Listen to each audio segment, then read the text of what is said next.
But you said some dolls are going to cost more. Isn't that an acknowledgement that some prices will go up? I don't think a beautiful baby girl that's 11 years old needs to have 30 dolls. I think they can have 3 dolls or 4 dolls. Ain't nothing changed, nothing new here to see. This ain't nothing but some political maneuvering. America, welcome to the eulogy, eat it up. It's called political buffoonery. Hey there, everybody, and welcome to This Week in DUMBmocracy, where we showcase some of the dumbest newsmakers of the week. There's this term in sports called an unforced error. It's a mistake made by a player or team that was avoidable and not directly caused by the opponent's good play or skill. It's a preventable error, often due to a player's own lapse in technique, decision-making, or just a plain lapse of concentration. That concept also exists in politics. An unforced error in the political context is pretty much the same thing, a mistake or misstep made by a political figure that is avoidable and results in a negative consequence, often unintentionally hurting their own cause. Now, you can be a fan of President Trump or a detractor, but I think if we're being intellectually honest, President Trump and the administration made more than a few unforced errors over the weekend. Fuck this shit, I'm out. Now, I know for some of you, this is cause to stop this video right now and move on, but I'm going to ask you to stay as we discuss these unforced errors. And we're going to get to some of them in this video, but before we do all that, please subscribe to the channel, hit the notification bell so you don't miss any other shows. And if you like what you're seeing here in this or any other video on the channel, smash that thumbs up button, like, comment, share the show with your friends, all that good stuff, because all that's going to help our channel grow via the YouTube algorithm. Two examples of these unforced errors are right here on your screen. Let's start with the Pope meme right now. Trump as Pope in the context of the Catholic faith mourning Pope Francis's passing? Not exactly a good thing, probably a sore subject, and there was a lot of backlash for it. Frankly, I don't know what people were thinking in creating this, who created it, whatever, but definitely ill-timed, and it hurt Trump, let's be honest. The other one you see here is a meme put out by the White House in commemoration of May the 4th, as in May the Force be with you, a Star Wars meme. Now, we all know Star Wars, hopefully. It's been around for decades. I would think we know it. What does a red lightsaber mean? It means that you're a bad guy. You're the Sith. You're like Darth Vader. So why is Trump holding a red lightsaber? These two memes just gave fodder to the left to go at Trump. And Trump has been the target of a lot of press scrutiny lately as well. This just added more fuel to the fire. In this video, we're going to look at the interview between Donald Trump and NBC News' Kristen Welker. It was an extensive interview. We're going to look at two clips where Trump may have been right in what he's saying, but the perception of the messaging did not hit the mark. Just a quick reminder before we begin the clip that the poll is still open for Buffoon of the Week. Who you got, folks? You got a choice between Congressman Sri Thanadar and ABC News' Terry Moran. The polls right now are leaning Thanadar, but your vote can sway things the other way. Check it out under our community tab, also on my X profile at Berardelli and at buffoonoftheweek.com. This guy is a grifter. All right, we got all the grift out of the way now. Let's get to this clip. This is President Trump and Kristen Welker discussing the economy. On the eve of your inauguration, the stock market spiked. You called it the Trump effect. It spiked because I was elected president. Well, it spiked because of anybody else. It spiked because they see what I'm going to do. They know what I'm going to do with the tariffs and everything else. And I think it's actually working out better than we anticipated. Did you see oil prices? Did you see gasoline is now below, in many cases, in many states, below $2 a gallon, $1.98, $1.99, $1.97? Well, my question, sir, is when the stock market spiked, you said this is the Trump effect. When the numbers weren't so good earlier this week, you said it's the Biden effect. Are you only taking ownership of the good numbers and not the bad numbers? Well, I think he did a lot of very bad things, and despite some of the bad things, we're overcoming them. But he was bad on the border. He was bad on the economy. We had the worst inflation in the history of our country. Look, Biden gave us the worst inflation in the history of our country. People, it didn't matter what they made because they were losing their shirt because of course, Now take a look at what happened.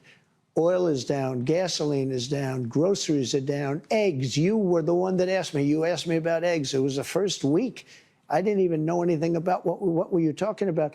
Egg prices were so high you couldn't buy eggs. They didn't have any eggs. And they said Easter is going to be a disaster. Well, we had Easter at the White House, and we had thousands of eggs, and they were down 87%. Yeah, a lot of that, of course, spike was because of bird flu. But when does it become the Trump economy? Why do you say that? Well, tell me, we had the same bird flu as he had. When does it become the Trump economy? It partially is right now, and I really mean this. I think the good parts are the Trump economy, and the bad parts are the Biden economy. Now, I stopped to here for a reason. We're about a minute 50, a minute 51 into the clip.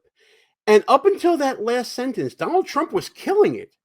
That was absolutely great answers. He had Welker on the ropes. She had to go back and talk about bird flu, and he pointed out, well, we were dealing with the same thing, and we ended up fixing it. Great answers. But that last sentence, and I'm going to replay it for you right here, right now. When does it become the Trump economy? It partially is right now, and I really mean this. I think the good parts are the Trump economy, and the bad parts are the Biden economy. No! With one sentence, Donald Trump left himself open to a left attack. He gave the media a soundbite for them to use that makes them sound ridiculous without context. Context is very key in politics, and when you lose the context, you lose perception in many cases.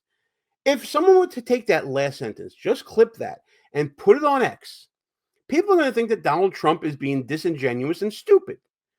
Without the minute 50 before that sentence, no one's going to understand what he was actually saying beforehand that led to that conclusion. In fact, he had Kristen Welker on the ropes, and she was reverting back to talking about bird flu and trying to defend the Biden administration, which, by the way, shows she's a mainstream media hack, right? But Donald Trump bailed her out, creating an unforced error that puts back his argument that he was making for that previous minute and 50 seconds. And when people get their hands on a soundbite, they're going to believe only what is said in the soundbite, and 9 times out of 10 are not going to care about the context of that soundbite. Now, you guys, because you're still here, you're discerning viewers, and you understand that context is key. And you also understand that perception is reality. That's the battle going on here. When you lose context and the perception turns against you, that's an unforced error. People today have attention spans that can only be measured in nanoseconds. We're now moving on to a discussion concerning tariffs. You acknowledge when you announced your tariffs, for example, the stock market dropped. It's been volatile. It has since gone up. It is, Do you but now take it's going up. responsibility Look at for today. that? Yeah. Do you take responsibility when it drops? Ultimately, I take responsibility for everything, but I've only just been here for a little more than 3 months. But the stock market, look at what's happened in the last short period of time. Didn't it have 9 or 10 days in a row or 11 days where it's gone up? And the tariffs have just started kicking in. And we're doing really well. Psychologically, I mean, the fake news was giving me such press on the tariffs. The tariffs are going to make us rich. We're going to be a very rich country. So let's talk about the tariffs. And I want to ask you about something you said this week. Got a lot of attention. You were at your cabinet meeting. You said, quote, I'm going to quote what you said, maybe the children will have $2 instead of $30. Yeah. And maybe the $2 will cost a couple of bucks more than they would normally. Are you saying that your tariffs will cause some prices to go up? No, I think the tariffs are going to be great for us because it's going to make us rich. But you said some dolls are going to cost more. Isn't that an acknowledgement that some prices will go up? I don't think a beautiful baby girl that's 11 years old needs to have 30 dolls. I think they can have 3 dolls or 4 dolls. No! Do you see what's going on here? Trump had a good response about tariffs and how they're going to be beneficial to the nation, but we get mired in this talking point about dolls? Kristen Welker knows exactly what she's doing here. She's mining for another soundbite. And Trump gave it to her on a silver platter. I don't think a beautiful baby girl that's 11 years old needs to have 30 dolls. I think they can have 3 dolls or 4 dolls. That's going to piss off Americans. You don't tell Americans what they can buy, not buy, how many they can buy, and all that. That is not a favorable talking point. Now, Trump, to his credit, is going to try to clean it up, but this is another unforced error that people can clip and throw on X and talk about back and forth ad nauseum without context, and the damage is done. No, I'm not saying that. I'm just saying they don't need to have $30. They can have 3. They don't need to have 250 pencils. They can have 5. But you're basically saying there could be some supply shortages because of the we don't have to waste money on a trade deficit with China for things we don't need, for junk. And that's the point he was trying to make. But Kristen Welker is feeding the lines to the public. You're saying there's going to be supply shortages. You're saying prices are going to be going up. No, Trump is trying to say you don't need to waste money on Chinese junk products. But that's not going to be coming out of that soundbite, or now the 2 sound bites, really. When you say they could have $3 instead of $30, are you saying Americans could see empty store shelves? No, I'm not saying that. I'm just saying they don't need to have $30. They can have 3. They don't need to have 250 pencils. They can have 5. The unforced errors don't stop here with the economy, because when we come back from the break, we're going to talk about unforced errors in the context of immigration and that Supreme Court case concerning Abrigo Garcia, which the press loves to talk about of late. Like what you see so far? Go ahead and smash that thumbs up button. Also, leave us a comment and tell us what you're thinking. And don't forget to subscribe so you never miss another show. So let's talk about this, because obviously you've had a back and forth with the Supreme Court. In a 9-0 decision, the Supreme Court directed your administration to facilitate the return. You've talked about this in the past, of Abrigo Garcia from a prison in El Salvador, whose deportation your administration called an administrative error.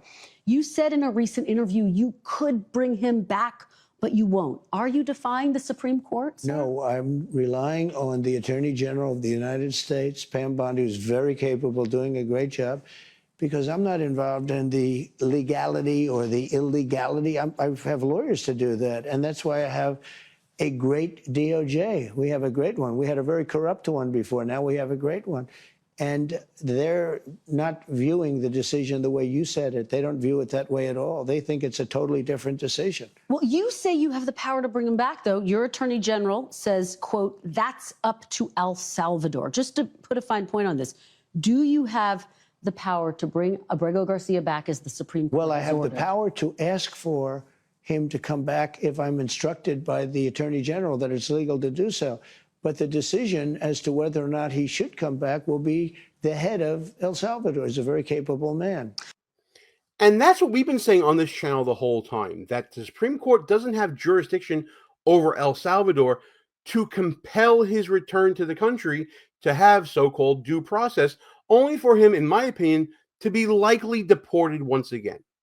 President Trump is really sticking to the law here, and this is a good statement thus far, saying that the court did not order him to effectuate his return. They ordered him to facilitate his return. And to facilitate Abrigo Garcia's return to the nation, El Salvador must return him to allow for the facilitation to occur. This is a issue of clarification that is created by the federal district court order from Judge Zinio and SCOTUS's order modifying Judge Zinio's order that is now being left up to interpretation. In fact, the Supreme Court told Judge Zinio to clarify what is meant by facilitate, and the Trump administration has argued that until that court does so, there's really nothing for them to do. The lack of clarity in this order is the main issue. And even if the court says facilitate means he must be returned, that's going to go back up to SCOTUS, and they're going to say that clearly federal courts in America don't have jurisdiction over El Salvador, and we're stuck in this feedback loop. Now, that's highly technical and the context of what we're talking about here. But those of us watching politics, the average person, not you and I, who are avid political observers, and I know you are because you found this little channel, The average person doesn't have time for this. We are a soundbite nation. That's what we've been talking about throughout this video. People have the attention span for 140 characters. The soundbite is what's going to get out there into the public. So far, there isn't a soundbite there, but it's coming. Watch the video. Well, you know, and your Attorney General has said the issue is with that word facilitate. Will you seek clarification from the Supreme Court? Do you need to go back to the Supreme Court? We may do that. I was asking about that. We may do that. There are some people that say, bring them back, put them in trial, and you get them out right away because you see what happened just this morning. Tapes came out, horrible tapes from his wife. You don't get much worse than that. You don't get, I mean, he seems certainly like a very dangerous, very bad person, but even the wife who was so afraid, she was afraid to talk, and all of a sudden tapes got released this morning that were devastating to him. And this is the point, sir, about due process. The Constitution says every person, citizens and non-citizens, deserve due process. Why not push to have him come back, present all of that evidence in court, let a judge decide? Well, I'll leave that to the lawyers, and I'll leave that to the Attorney General of the United States. But because do you they're in agree? it. You have to understand, I'm dealing with Russia and Ukraine. I'm dealing And we're with going to talk China. about that. I'm dealing with Iran. I'm dealing with Rwanda and Congo, who are fighting, and we're trying to get that one straightened out, and I think we have done that. Did a great job. Nobody even talks about it, but I think we're close to doing that. They're looking like they're going to maybe make a peace deal, which would be good. But I'm dealing with a lot of different things. I don't know much about this gentleman other than I hear he's an absolute not good person. And I have very capable legal people, John Sauer, as you know, and all top people. And I have to rely on that to interpret whatever's said by the Supreme Court. Now, with that being said, I have tremendous respect for the Supreme Court. Look, 3 of the people are people I appointed. Right. And I have great respect for the Supreme Court. And I would expect that the Attorney General will be doing the right thing. We're at 3 minutes and 12 seconds into this clip. And so far, President Trump's answers have been perfect. If this is what got out into social media, and if this was distilled down into a soundbite, he'd be golden right now. The problem is Kristen Welker is going to keep asking the same question different ways. And Trump, I guess in his exasperation or trying to make himself more clear, ends up running into another unforced error. Your Secretary of State says everyone who's here, citizens and non-citizens, deserve due process. Do you agree, Mr. President? I don't know. I'm not a lawyer. I don't know. Well, the Fifth Amendment says I don't know. It seems it might say that, but if you're talking about that, then we'd have to have 1 million or 2 million or 3 million trials. We have thousands of people that are some murderers and some drug dealers and some of the worst people on earth. But some of the worst, most dangerous people on earth. And I was elected to get them the hell out of here, and the courts are holding me from doing it. But even given those numbers that you're talking about, don't you need to uphold the Constitution of the United States as president? I don't know. I have to respond by saying again, I have brilliant lawyers that work for me, and they are going to obviously follow what the Supreme Court said. So the problem that Trump ran into here is not only repetitious questions, but his failure to recognize that Welker was talking in generalities while he was talking specifics with Kilmar Abrigo Garcia's case. He clung to the talking point of my lawyers will handle this when Welker was talking about basic constitutional principles. Trump would have been better off saying, of course, the Fifth Amendment exists and I took an oath to uphold the Constitution. Absolutely. But in this particular case, it is not so simple. And we have lawyers and the Supreme Court involved and multiple court orders that we need to hash it all out.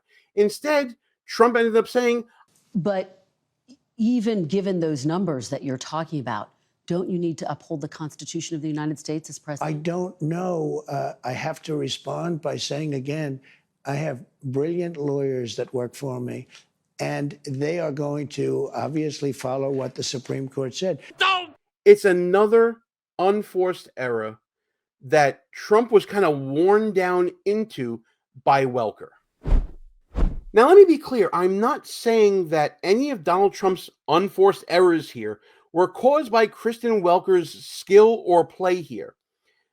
Donald Trump's unforced errors are a product of his lack of recognition of what Welker was trying to do. Had he recognized that Welker was trying to distill things down or change framing on her questions, he would have answered appropriately, and I think he would have answered in a better way. Donald Trump laid out context, and context, of course, is key for us political nerds out there. But for everyone else, the average Joe and Jane out there in America, they hear sound bites. That's how they absorb things. That's what they go on social media for. They don't want the entire hour-long interview. They're not going to sit for it. They want the TLDR. They want the gist of it. And the left gets to frame that when they do these interviews with Donald Trump.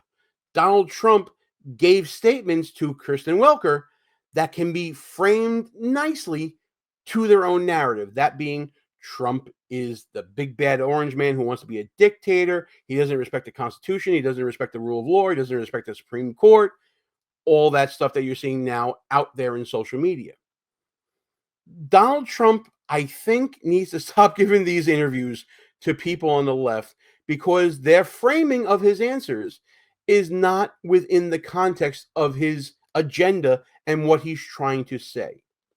I'm glad that you guys are here to see this and you stuck all the way to this part of the video because I want to encourage you to observe politics in proper context and not through the framing or lens of somebody else in politics or media.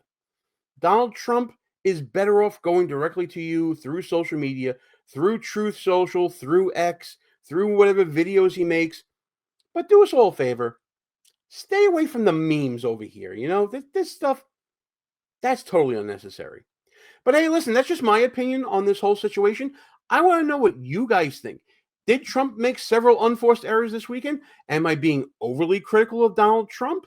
Let me know what you think. Get into the comments with me. And as always, like and share this video with your friends. Subscribe to the channel. Hit that notification bell so you don't miss any other shows. I'm very interested to see what you guys think about this. Am I a Trump basher now? Have I broken the faith? Let me know what you think about this video and any other shenanigans and buffoonery happening every day this week in DUMBmocracy.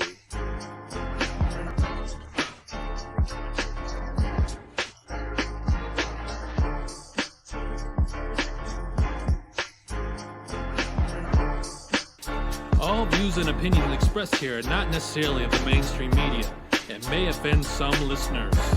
It's called political buffoonery.